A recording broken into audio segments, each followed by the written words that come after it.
Oh! What's up, guys? Welcome. We're back, and it's another episode of the Black Shirt Podcast, starring your hosts, Clint Baker and Dirk Gage. Well, let's say WandaVision. WandaVision's been crazy. If you haven't seen the latest episode of WandaVision, it's crazy. I'm looking forward to the finale. Did you get to see any of this last episode? I've seen the clips online of. I didn't get to watch it. Like I said, I canceled Disney Plus after the Gina Carano thing. Gotcha. And I can't support it. You know what I mean? It pissed me off to the point where I was like, I feel like I'm giving money to the guys that don't want me to watch their shows. You know what I mean? Yeah.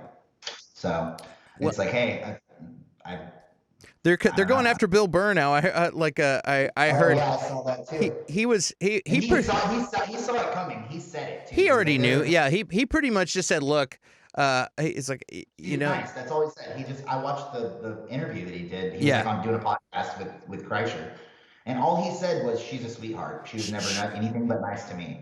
Yeah, that's too much. Now he's in the fucking.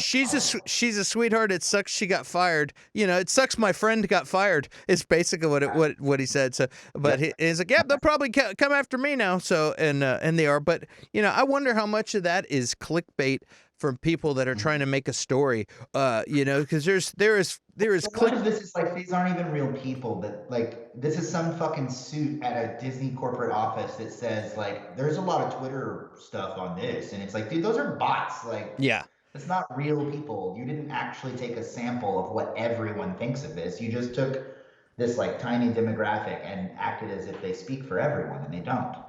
And I'm also saying that there's also a lot of YouTube channels that are like, Bill Burr's getting fired, guys, and then you see that. So there's a big element of how bad is it really? You don't really know. It's a big mess. You know what I mean? People are they want to cut their nose off to spite their face. That's fucking fine. Me, you know what I mean? It would be hilariously ironic for them to save Star Wars and then fucking ruin it. Yeah, at the same time. After all these years, we finally found the secret ingredient and the secret recipe to build Star Wars back into the franchise that it was, and then we just took a hot steaming dump on top of it because Kathleen Kennedy. Yep, man, we'll see.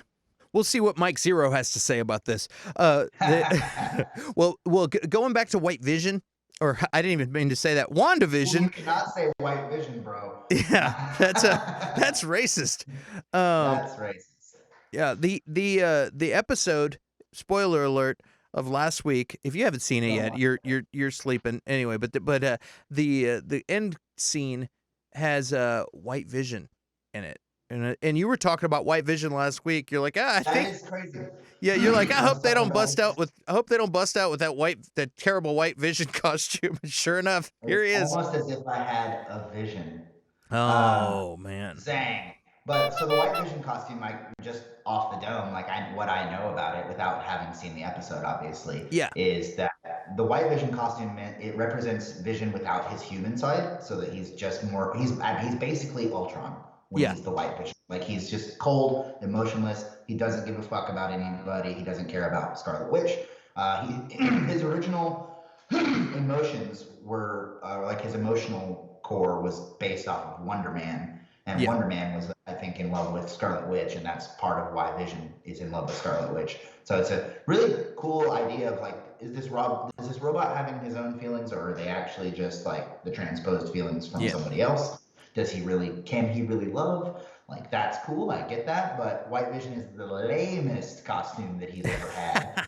I really love his OG costume. Dude, I got it on the screen right now. The White Vision costume in the show looks dope. It looks really cool. It does, but you have to my picture of it is in the 90s when it was just he looked like he was wearing a bathrobe. Hey, is that the Silver Surfer? That looks like the Silver Surfer. Yeah. It's very Silver Surfer. Yeah. He was Silver Surfer too. That was the same guy, same actor. He played Silver Surfer and Vision.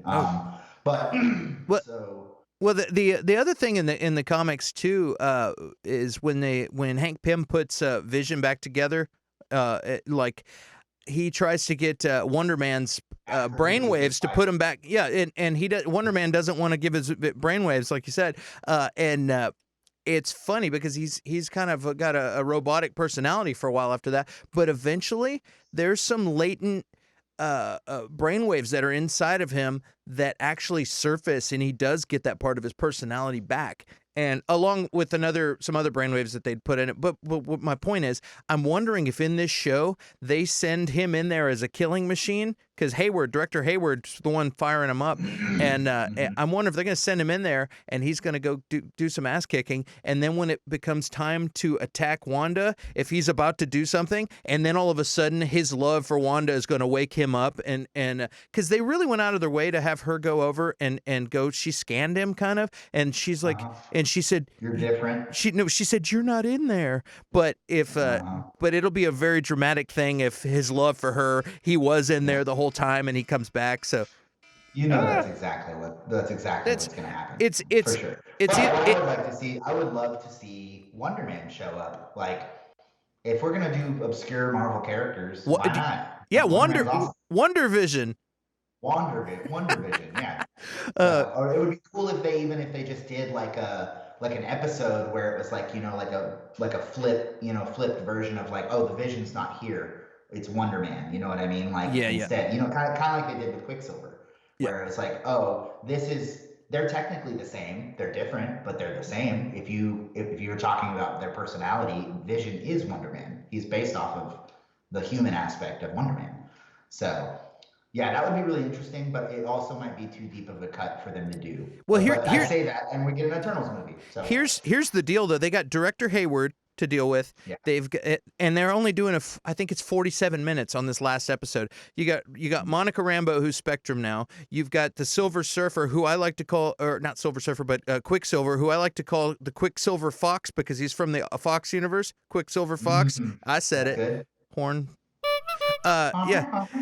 You got White Vision. You've got you have all of these different things that got to mess with and tie a bow on this, and then a possible big cameo at the end in 47 minutes. No way, dude. The only thing I can think that might happen is it's gonna. Doctor Strange shows up. He's gonna say, "Hey, come with me. I got you. Come with me. We'll come back and fix this." That's what I think is gonna happen. That's exactly what I think too. Because Multiverse of Madness is gonna definitely gonna have to do with Scarlet Witch. Yes, that's a fact. Yes, so she's already confirmed to be in that. So I'm pretty sure something bad. Maybe they'll even have a Vision Vision versus Vision or whatever. Or they will, because there's the anti-Vision. Yeah.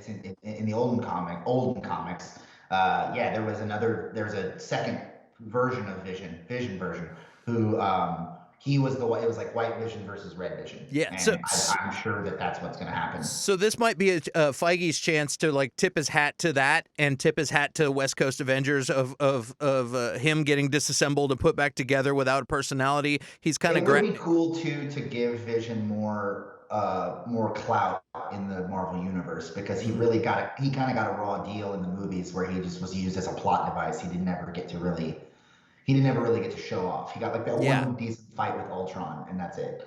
And so he is really crazy powerful, and it would be cool to see him do stuff. He fought Thanos. Yeah. And so, but nothing crazy. Like, he didn't get as much of a spotlight as the rest of the characters did. And so it sucks to watch WandaVision, because you're seeing more of that where he's used as a plot device. He isn't really the focal point of the show. He's kind of just and up until now he hasn't actually been the actual Vision. He's been something that she created. Right, and like they made it look like he got his body taken out of the facility. He didn't. That was the big like whoa reveal at the end. Was He's been here the whole time. Yeah, the Director Hayward had him the whole time. So anyway, so we'll be back soon. Don't forget to like, share, and subscribe. Spread this around. Follow us. Give us a thumbs up. All that stuff helps out. We really appreciate it, guys. And we're gonna see you guys later. Take it easy. Take it easy.